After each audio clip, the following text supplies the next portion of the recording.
नमस्कार।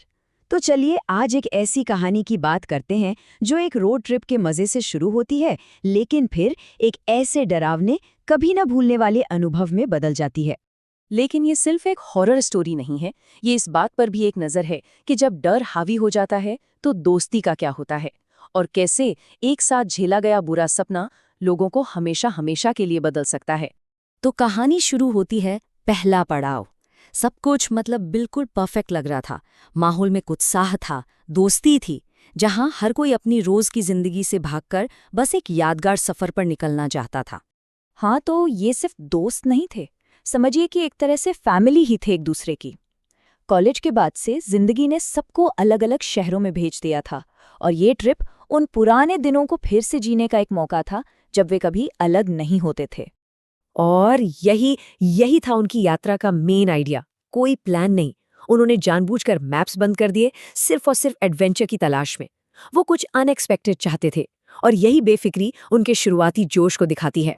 और बस यहीं से कहानी एक ऐसा मोड़ लेती है जहां सब कुछ बदलने वाला था।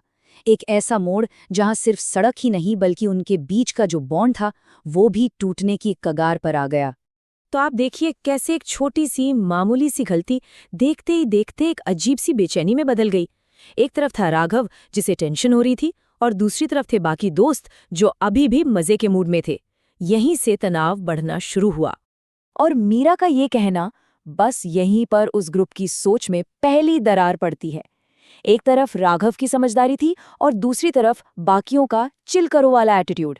यहीं से उनका जो एक होकर सोचने का नजरिया था वो बिखरना शुरू हो गया।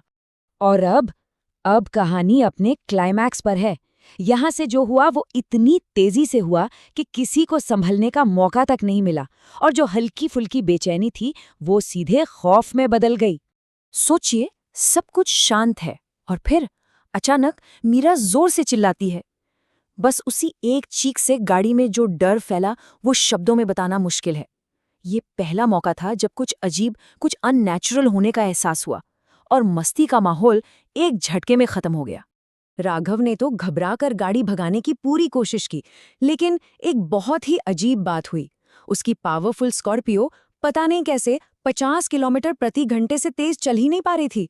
ऐसा लग रहा था जैसे कोई अनदेखी ताकत उसे पीछे खींच रही हो। और बस इसी एक पल में उनके हाथ से सब कुछ निकल गया, सारा कंट्रोल खत्म। सोचिए, उस सुनसान सड़क पर अचानक उनकी कार की छत पर कुछ भारी चीज आकर गिरती है, गाड़ी बुरी तरह हिल जाती है और उन्हें रुकना पड़ता है। कल्पना कीजिए, जब स्नेहा के सिर पर कार के अंदर से खून टपकने लगा तो उनका जो डर था वो हकीकत बन चुका था। अब ये कोई मजाक या बुरा सपना नहीं था, ये एक खतरनाक हकीकत थी जो उनके साथ उसी पल हो रही थी। देखिए, इस पॉइंट पर आकर क्या होता है, उनका जो अलग अलग डर था ना, वो मिलकर एक हो गया। वो 5 अलग लोग नहीं थे, बल्कि एक ही दिमाग बन चुके थे जो एक ही खौफ को महसूस कर रहा था और जिसका सिर्फ एक ही मकसद था, किसी भी तरह जिंदा बचना। तो अब कहानी एक ऐसे मोड़ पर है जहां उस ग्रुप की सोच फिर से बदलती है, लेकिन इस बार वे एक ही हताश इरादे से एकजुट हो जाते हैं कि किसी भी तरह यहां से बस निकलना है। उस कार का दिखना मानो अंधेरे में एक रोशनी की किरण हो। दोस्तों ने ज्यादा सोचा नहीं और बस उसके पीछे हो लिए, ये मानकर कि शायद यही कार उन्हें वापस सेफ्टी तक ले जाएगी। ये स्लाइड देखिए सब कुछ साफ कर देती है। एक तरफ वो दोस्त हैं जो रोमांच के लिए निकले थे, और दूसरी तरफ डरे हुए लोग जो बस बचना चाहते थे। उनकी अपनी अपनी ख्वाहिशें खत्म हो चुकी थीं, अब सिर्फ एक साझा गहरा डर बचा था। और जब वो रहस्यमयी कार अचानक गायब होकर फिर से ठीक उनके सामने आ गई, तब सारे शक दूर हो गए। अब कोई बहस नहीं, कोई सवाल नहीं, बस एक ही फैसला था जो सबने मिलकर लिया, वापस चलो।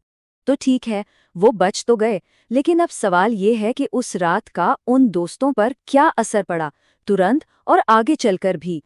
और जब उस दूसरी कार से कोई उनकी खिड़की खटखटाता है, तब कबीर का ये कहना, पीछे मत देखना, ये दिखाता है कि कैसे वो अब एक प्रोटेक्टर की भूमिका में आ गया था। ये वो पल था जब डर की वजह से वो एक दूसरे पर और भी ज्यादा भरोसा करने लगे थे। ये स्लाइड उन घटनाओं की लिस्ट है जिनका उन्होंने सामना किया, और देखिए, इनमें से किसी भी बात की कोई लॉजिकल वजह नहीं मिलती। उनके साथ जो भी हुआ वो हर तर्क से परे था, जिसने उनके मन में और भी गहरे सवाल छोड़ दिए। जब सुबह हुई तो राहत तो मिली, लेकिन वो राहत भी थकी हुई थी। वो सब एक साथ बैठे थे, चुपचाप, शायद उसी रात को समझने की कोशिश कर रहे थे, पर जवाब किसी के पास नहीं था। खतरा तो टल गया था, पर सवाल वहीं के वहीं थे। तो आखिर में हुआ क्या?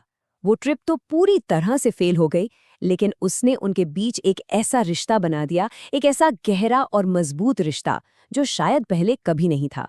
एक ऐसा बॉन्ड जो आज भी उनके उस साझा अनुभव और व्हाट्सएप ग्रुप की चैट्स में जिंदा है। और हम आपको इसी एक सवाल के साथ छोड़कर जा रहे हैं। सोचिएगा जरूर कि दोस्ती को असल में क्या चीज मजबूत बनाती है, साथ में बिताई गई खुशियां या फिर साथ में झेला गया डर? इस पर विचार जरूर कीजिए।